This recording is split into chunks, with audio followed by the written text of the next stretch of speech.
સ્વામિનારાયણ હરે સ્વામિનારાયણ હરે. તારીખ આજે 17 માર્ચ 2025. આપણે વ્યાસસૂત્રનું શ્રી ભાષ્ય રામાનુજાચાર્ય કૃત જોઈ રહ્યા છે અને એમાં આપણે શનિવારે જોયું હતું કે ભાઈ રામાનુજાચાર્યના ગુરુ જે યામુનાચાર્ય, એ યામુનાચાર્ય જે છે એમના જીવન ચરિત્રમાં આપણે ગયા શનિવારે લગભગ આ જોયું કે ભાઈ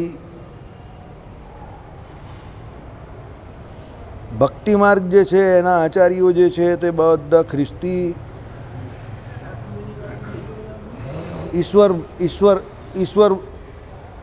ઈશ્વર મુનિ એવું કંઈ નામ છે. ઈશ્વરચરણ કે ઈશ્વર મુનિ આ રહ્યું છે જ, આવી જોઈ લઈએ. બરાબર, તમારે જોવું જ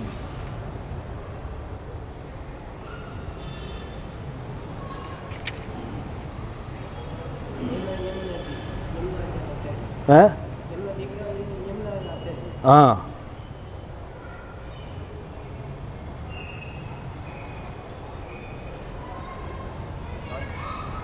હા હા, એ મેં જોયેલું જ આવ્યું.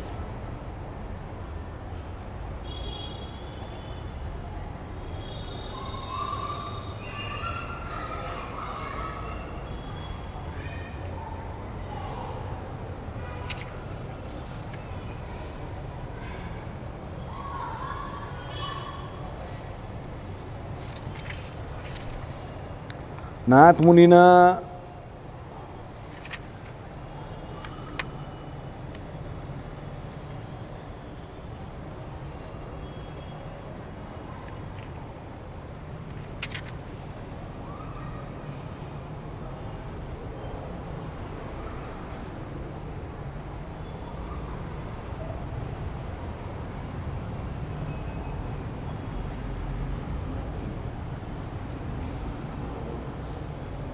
આવી રહ્યું જો.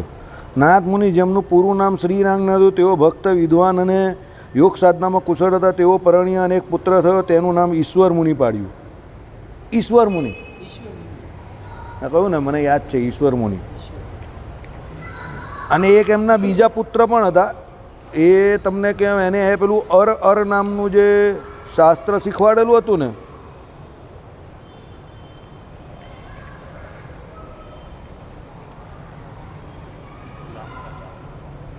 હા, એ યામુનાચાર્યના પુત્ર હતા. એ યામુનાચાર્યના પુત્ર હતા, તે 4 હતા. એમાં એ અર નામના પુત્રને એમણે છે ને દિવ્ય ગાન શીખવ્યું હતું અને શ્રીરંગજી આગળ સહસ્ત્ર ગીતિ ગાવાનું સોંપ્યું હતું. એમના પેલા અલગ અલગ શિષ્યોને એમણે અલગ અલગ કામ સોંપેલા હતા. એ યામુનાચાર્ય, એટલે યામુનાચાર્યએ જ્યેષ્ઠ પુત્ર જે અર નામે ઓળખાય છે, એમને દિવ્ય ગાન શીખવ્યું હતું. એટલે યામુનાચાર્યના પણ આ પ્રમાણે દીકરા હતા.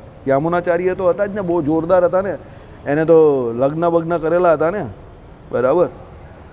હવે એ યામુનાચાર્યના આપણે જીવન ચરિત્રમાં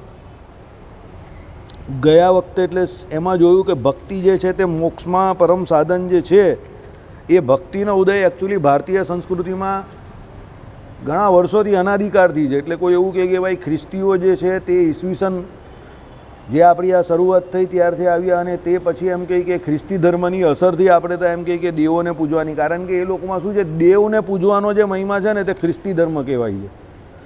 દેવ એ લોકોનો શબ્દ છે. એ લોકો ઈસુ ખ્રિસ્તને દેવ માને છે. ભગવાન ઈસુ કહે છે પણ એને દેવ માને છે કે ભાઈ એક એવા દેવ છે કે જેને જગતના રૂડા માટે પોતાનું લોહી શું કહેવાય કે રેડાવ્યું. એટલે એણે પોતાના લોહીનું બલિદાન આપ્યું એમ, એટલે એ લોકો એને દેવ માને છે. એટલે કહેવાનો મતલબ એ લોકોને એવો છે કે અમારા દ્વારા ભક્તિનું પ્રવર્તન થયું છે. પણ એકચ્યુઅલી આપણી સનાતન સંસ્કૃતિમાં ભક્તિનું પ્રવર્તન એના આગળથી ચાલે છે. અને એના પહેલાં પણ ભક્તિ સંપ્રદાયના ઘણા બધા આચાર્યો જે કોઈ હતા, એમણે ભક્તિ માટેનો પ્રચાર પ્રસાર કરેલો હતો. એવું ન હતું કે આપણે ત્યાં એકલું તમે કહો કે ભાઈ આ કર્મકાંડ જે છે તે, કે પછી યજ્ઞ યાગાદિક જે કોઈ છે તે એના દ્વારા જ એમ કહે કે લોકો ભગવાનનું ભજન કરતા હતા. એવું ન હતું. ભક્તિ માર્ગના આચાર્યો પહેલાં પણ હતા. પછી એનું એક એમણે ઉદાહરણ આ ગૌતમ બુદ્ધનું આપ્યું કે ભાઈ એમનો મૂળ ઉપદેશ સમસ્ત વેદ વિરુદ્ધ નહીં, પણ એના પ્રચલિત એક દેશની વિરુદ્ધ હતો.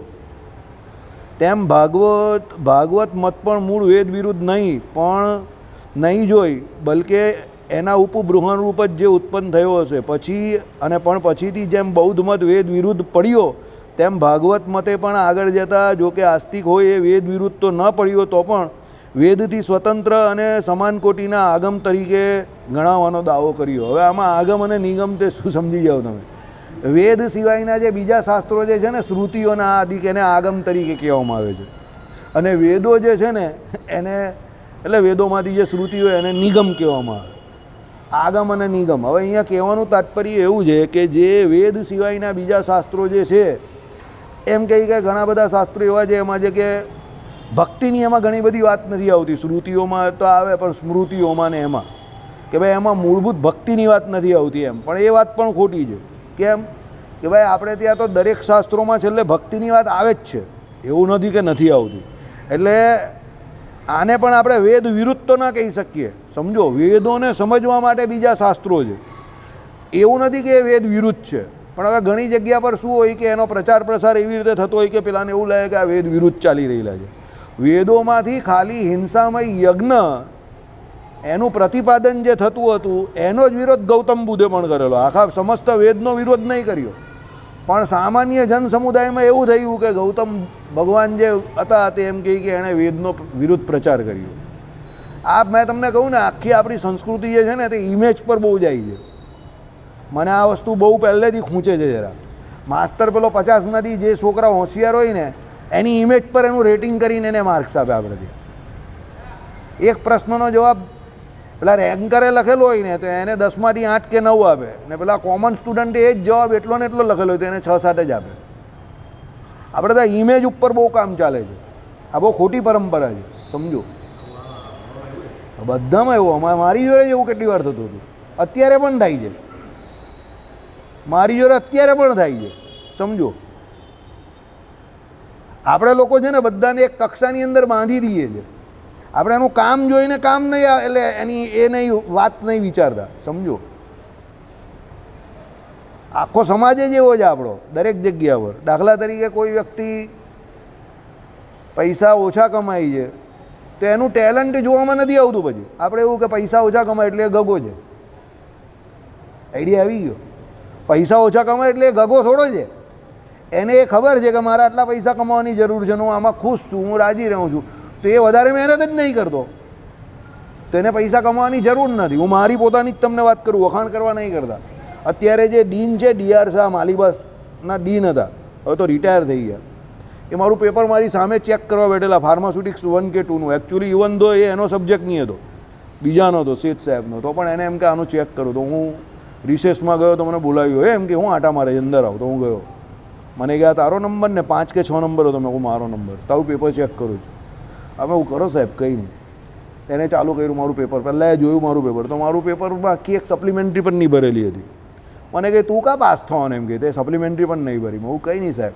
તે કે તું નાપાસ થવાનો નહીં, મારી સામે ઊભો જોશે કે તું નાપાસ થશે, તને દુઃખ નહીં થશે એ બાબતનું? હું સાહેબ જે થવાનું જ તે થવાનું જ છે ને, હું અહીંયાથી ચાલ્યો જઈશ તો હું પાસ થઈ જવા? મારું બોલવાનું પહેલેથી એવું જ જરા, સમજો. એ છે તો એમ કંઈ મરદનો બચ્ચો, એમ કંઈ ચાલો જોઈએ. એટલે એણે પેપર ચાલુ કર્યું. મને આજે પણ યાદ છે, ટેબ્લેટના લક્ષણો હતા, ચોપડીમાં 10 લખેલા હતા, મેં 10.5 લખેલા. એ વિચારમાં પડી ગયો. એટલે એને થયું કે હવે આમાં માર્ક કાં કાપવું, એટલે 10માંથી 10 માર્ક. બીજો ક્વેશ્ચન 10માંથી 10 માર્ક. ત્રીજો ક્વેશ્ચન મેં અડધો જ લખેલો હતો, એટલે મેં 26 માર્કનું પેપર લખેલું હતું, મારા 25.5 માર્ક. પછી પેપર આખું ખુલ્લું 25.5. એમ કે તું તો પાસ થઈ ગયું, એમ કે 26 માર્કનું પેપર કેમ લખ્યું? મને કહ્યું ઓ શેઠ, એમ કે પેલાને આ કોની મારી, એમ કે આ ગાંડો લાગે છે, એમ કહીએ. શેઠ કે કેમ? એમ કે આ 26નું પેપર લઈ ગયું, મારે એમ કે 25.5 એને આપવા પડે. હવે 50નું પેપર લખે તો કેટલા માર્ક આવે?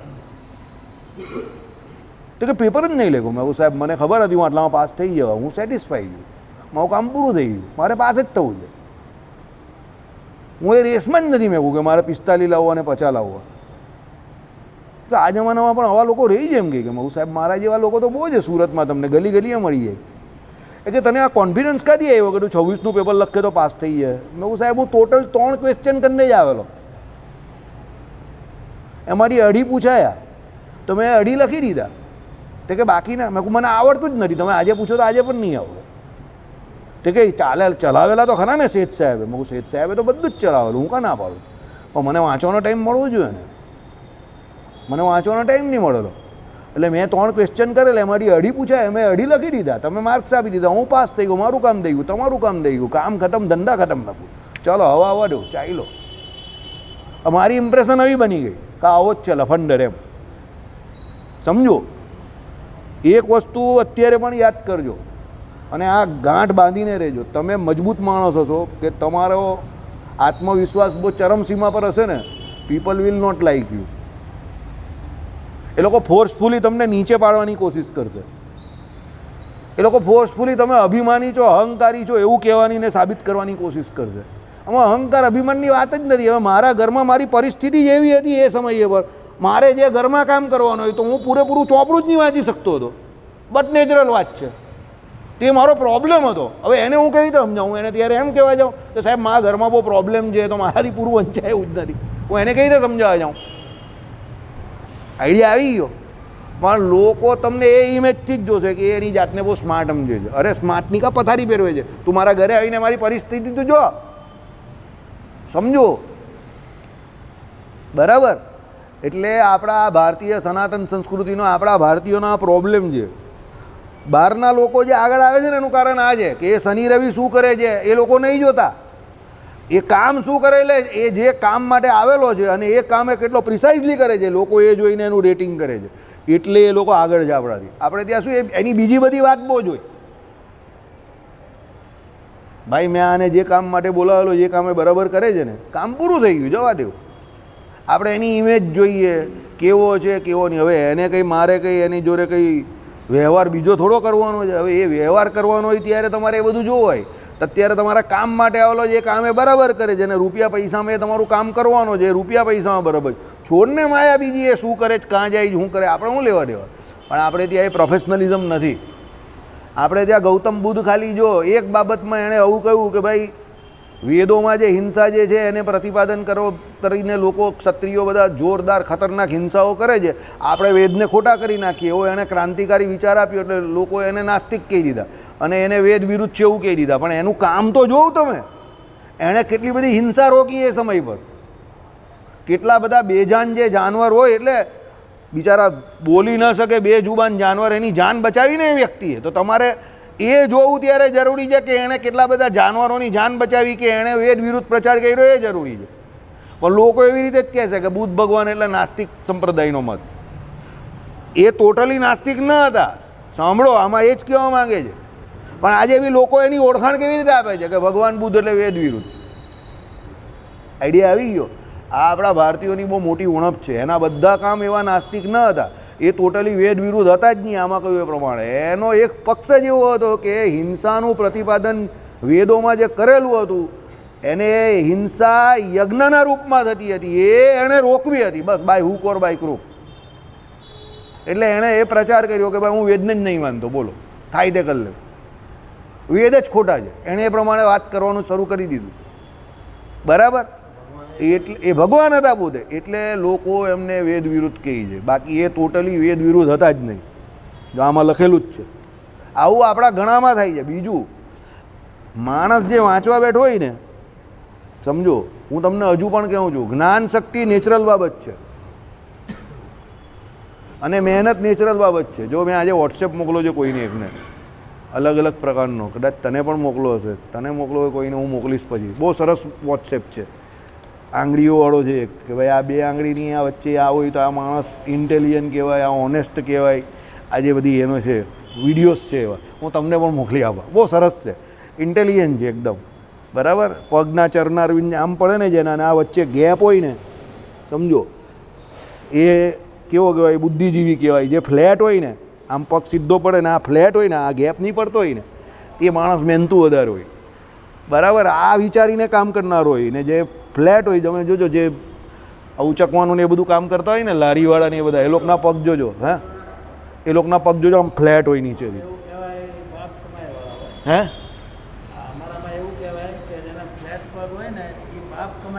હા હા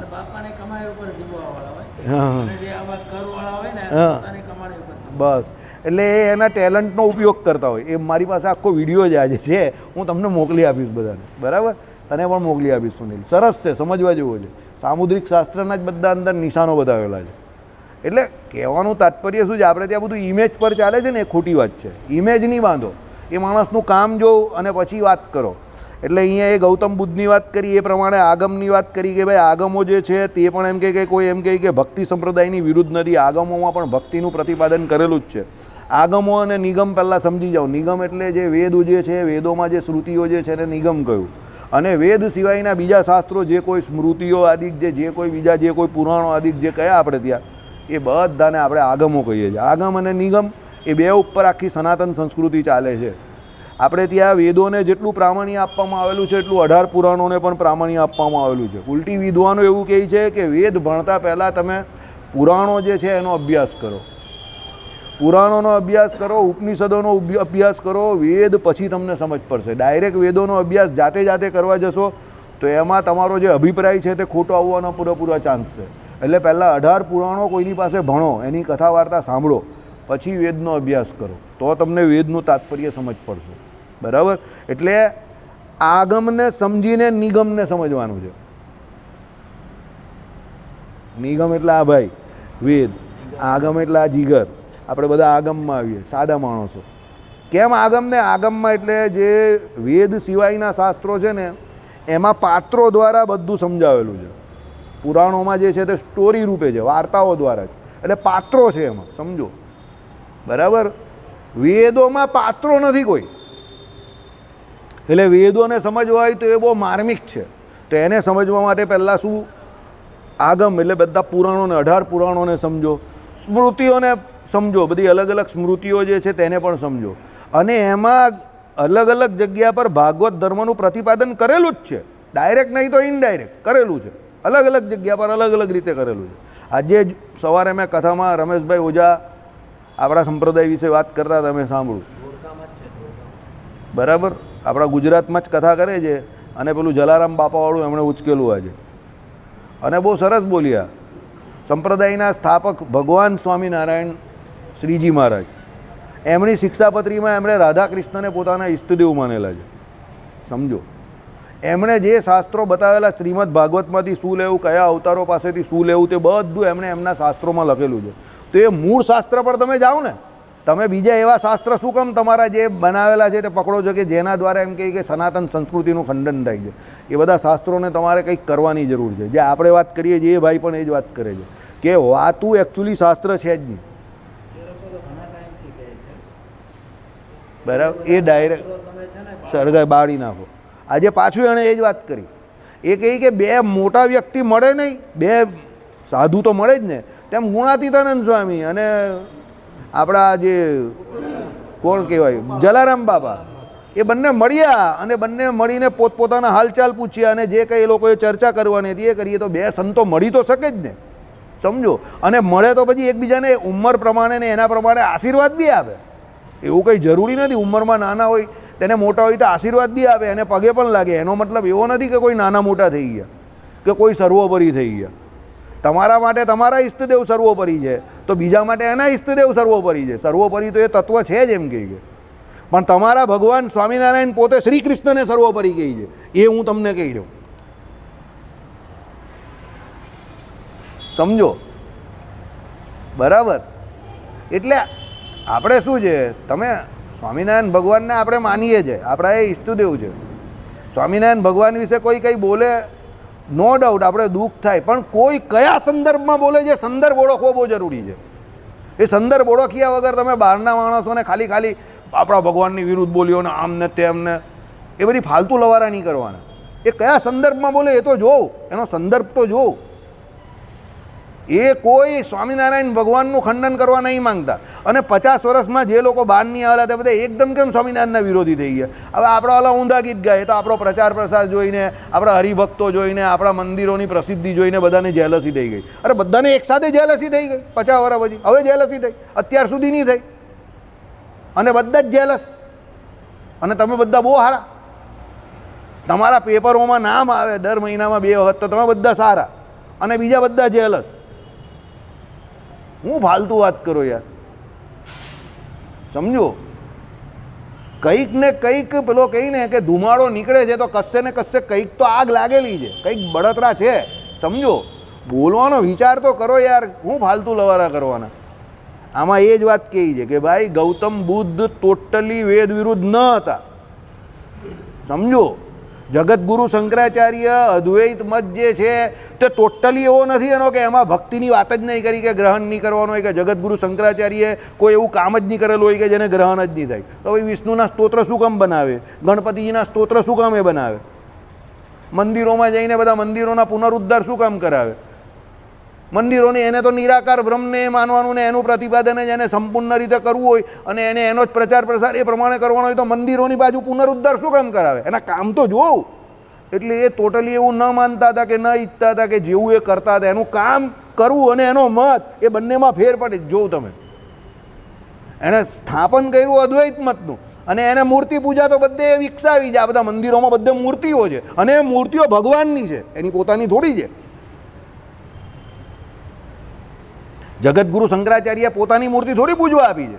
સમજો, મૂર્તિ તો બધી ભગવાનની મૂકેલી છે. બદ્રીનારાયણ ભગવાનનો જીર્ણોદ્ધાર કર્યો તો બદ્રીનારાયણ ભગવાન તો ભગવાન છે, કેદારનાથ તો ભગવાન શિવની એ કરેલી છે. સમજો, જ્યાં જ્યાં મંદિરોની એણે જે સ્થાપના કરી, જીર્ણ દિવાલય થઈ ગયેલા, ત્યાં એના જે દેવ હતા એને જ પાછા એને પુનરુદ્ધાર કરાવેલા છે.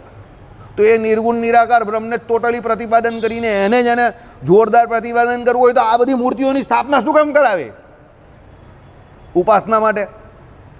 પેલો કહી કે એ તો પ્રાથમિક દશાવાળા માટે છે ને આમ છે તેમ છે. ભલા અરે એટલા બધા કટ્ટર હોય તો પ્રાથમિક દશાવાળા માટે પણ એને સપોર્ટ કરે. શું કામ સપોર્ટ કરે? આ લોકો કરે જ, આ લોકો કરે છે મૂર્તિ પૂજામાં નહીં માનતા.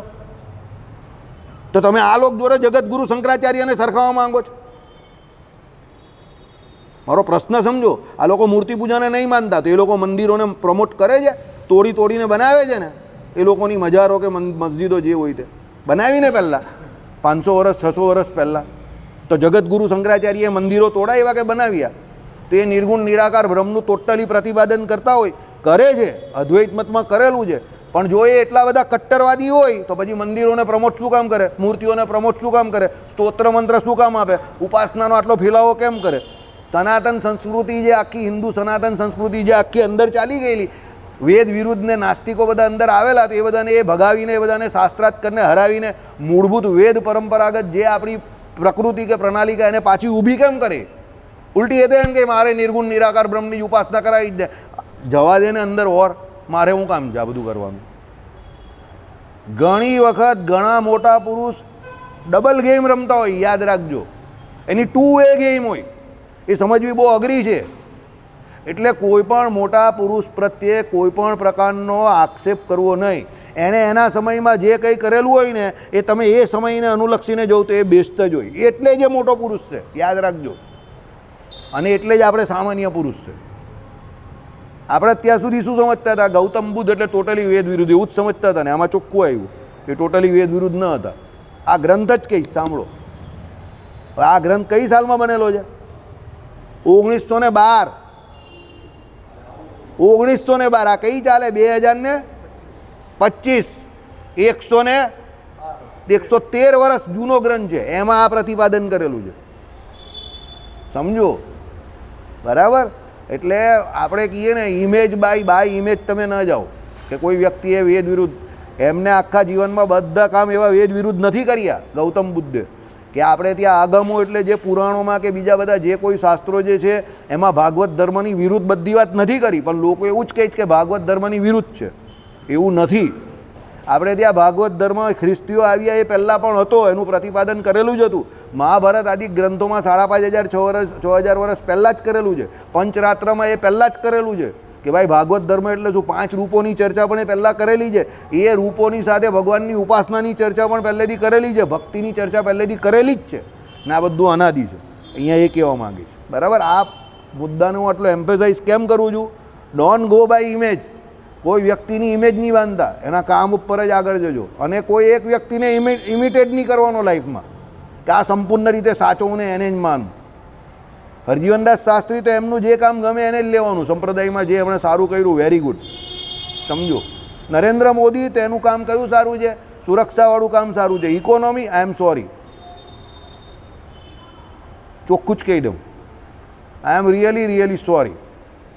બધા માણસ, હું તમને શું કહું, કોઈ માણસ કે કોઈ વ્યક્તિ સર્વગુણ સંપન્ન નથી નારાયણ સિવાય. ભાઈ તમે એકને એક કૂટ કરો કે ના આ બધામાં જ સર્વશ્રેષ્ઠ એવું હોય જ નહીં, એવું બને જ નહીં. સમજો, જેનું જે સારું હોય એ જ લેવાનું. આયુર્વેદ તો તમારે તમારી હેલ્થ સારી રાખવા માટે આયુર્વેદ ઉપયોગમાં લેવાય, પણ ઇમરજન્સીમાં આયુર્વેદ ન ચાલે, પછી એલોપેથિકમાં જવું પડે. સમજી ગયા? ઇમરજન્સીમાં પછી આયુર્વેદ પાસે ગયો તો ધીરે ધીરે પેલું અંગ એનું નકામું થઈ જાય, પછી આયુર્વેદની અસર પહોંચે એને.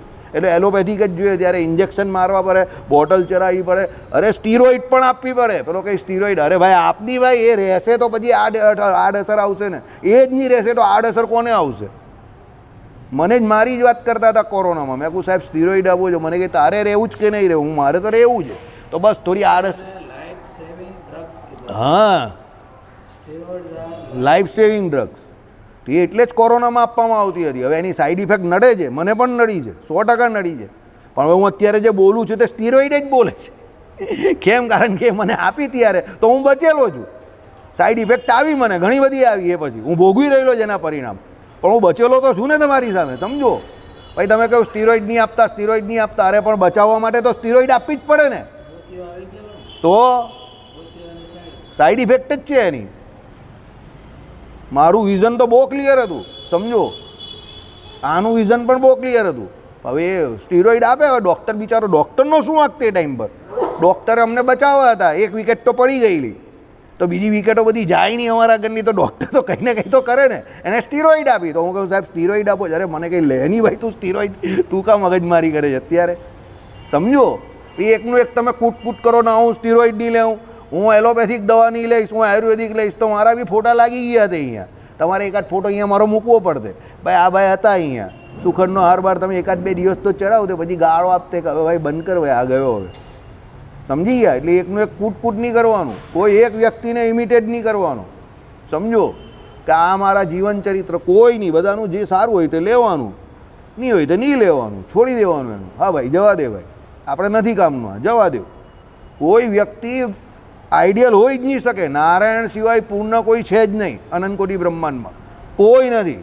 અને તમે કોઈને ઇમિટેટ કરવા જશો કે કોઈ એવો દાવો કરશો તો એ તમને મૂર્ખ બનાવે છે. આયુર્વેદની જરૂર છે, કાં જરૂર છે? લોંગ ટર્મ થેરાપીમાં તમારે પ્રોફાઇલેક્ટિકલી જોવું હોય તો આયુર્વેદ બેસ્ટ છે. કે ભાઈ તમને આ અર્જુન છાલ લેવું કે બીજી ઘણી બધી એવી ડ્રગ્સ મેડિસિન આવે છે કે તમે લેવું, પણ તમે કોઈને ઓલરેડી ભગંદર થઈ ગયું છે એવું કંઈ છે તો ભાઈ તમારે ઓપરેશન જ કરાવવું પડે. ભાઈ પેલો આયુર્વેદિક વાળો તમને મૂર્ખ બનાવી રહેલો છે, એનો કોઈ અંદર ઇલાજ જ નથી. સાર સૂત્રથી પછી એ પણ ઓપરેશન જ કરે આયુર્વેદિક હોસ્પિટલમાં દોરાથી, અને એ બહુ પેઇનફુલ છે.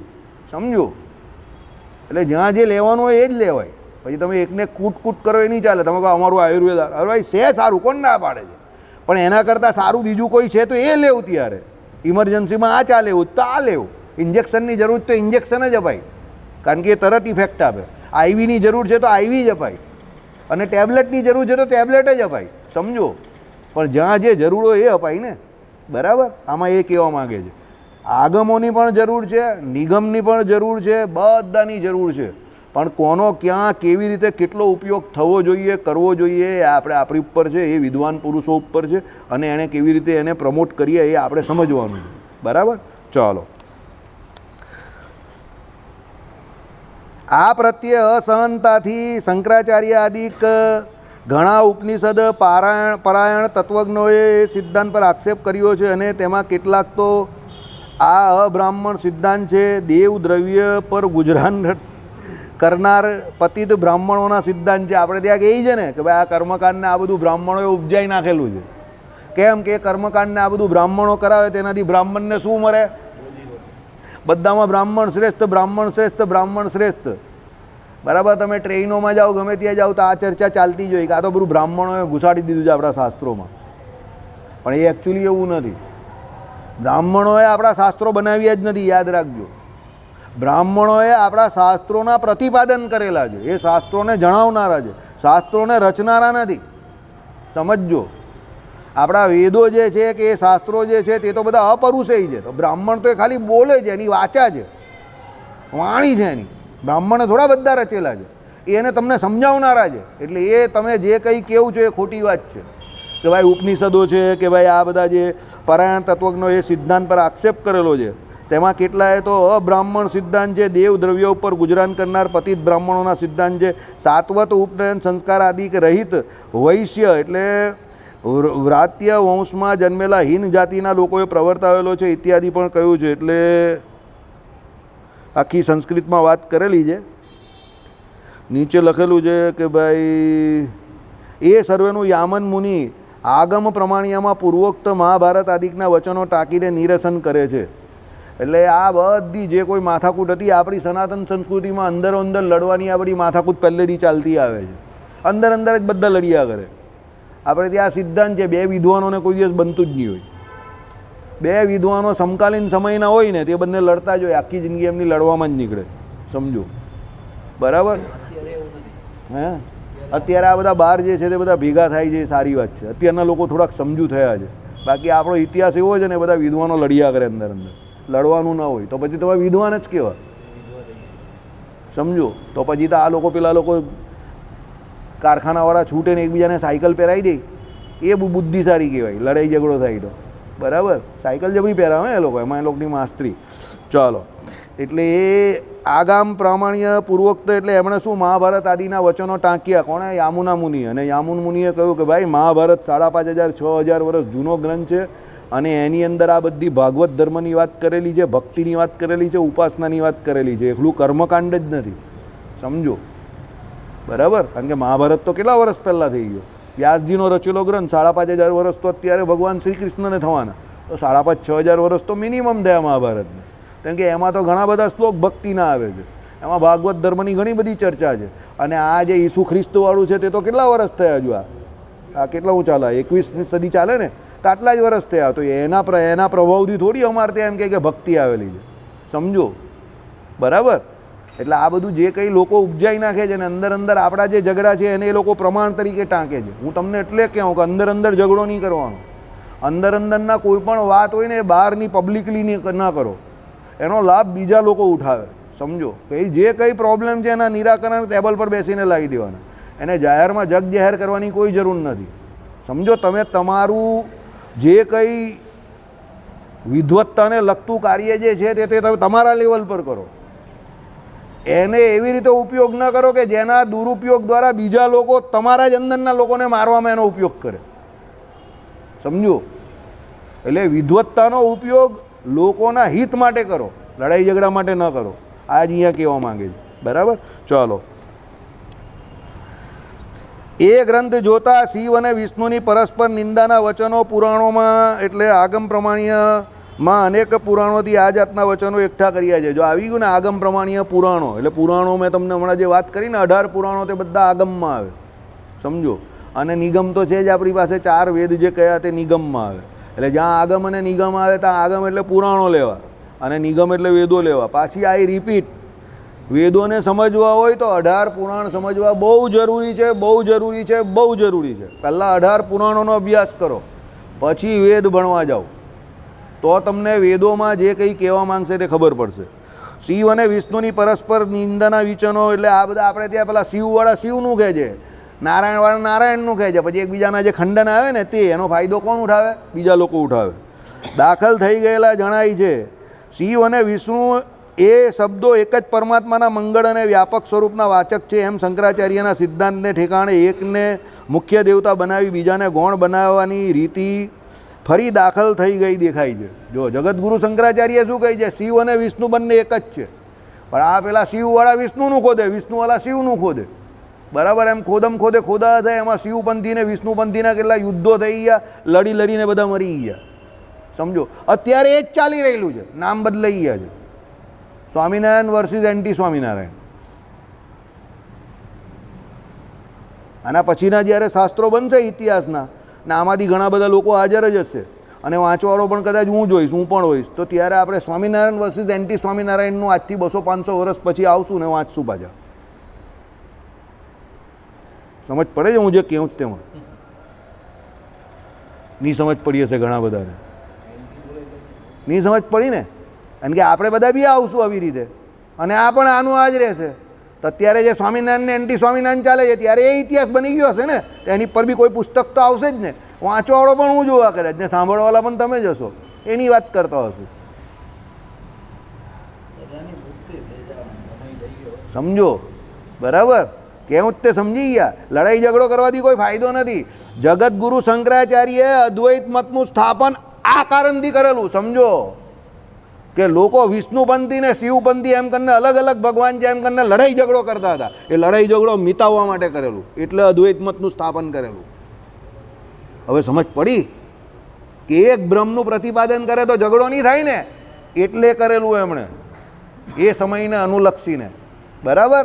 એ કહેવા માંગે છે અહીંયા. સાંભળો પાછા શું કે ભાઈ શિવ અને વિષ્ણુ એ શબ્દો એક જ પરમાત્માના મંગળ અને વ્યાપક સ્વરૂપના વાચક છે. મંગળ એટલે શિવ, શિવ એટલે મંગળ કરનારા, અને વિષ્ણુ એટલે સર્વવ્યાપક. બરાબર? એટલે એક જ વાચક છે એમ શંકરાચાર્યના સિદ્ધાંતને ઠેકાણે એકને મુખ્ય દેવતા બનાવીને વિષ્ણુવાળા વિષ્ણુને બનાવે ને શિવવાળા શિવને બનાવે. બરાબર? બીજાને ગૌણ બતાવવાની રીતિ છે ને આપણે ત્યાં. સ્વામિનારાયણ સર્વોપરી અને બીજા બધા ગૌણ. સર્વ અવતારના અવતારી સ્વામિનારાયણ અને બીજા બધા અવતાર એમાં સમાઈ ગયેલા, એટલે એ સર્વોપરી. બરાબર? એ રીતે બતાવવાની રીતિ ફરી દાખલ થઈ ગઈ દેખાય છે. અત્યારે થઈ જ ગયેલી છે, અત્યારે નામ બદલાઈ ગયા. બરાબર? ચાલો, શ્રીપતિમ શ્રીધરમ સર્વદે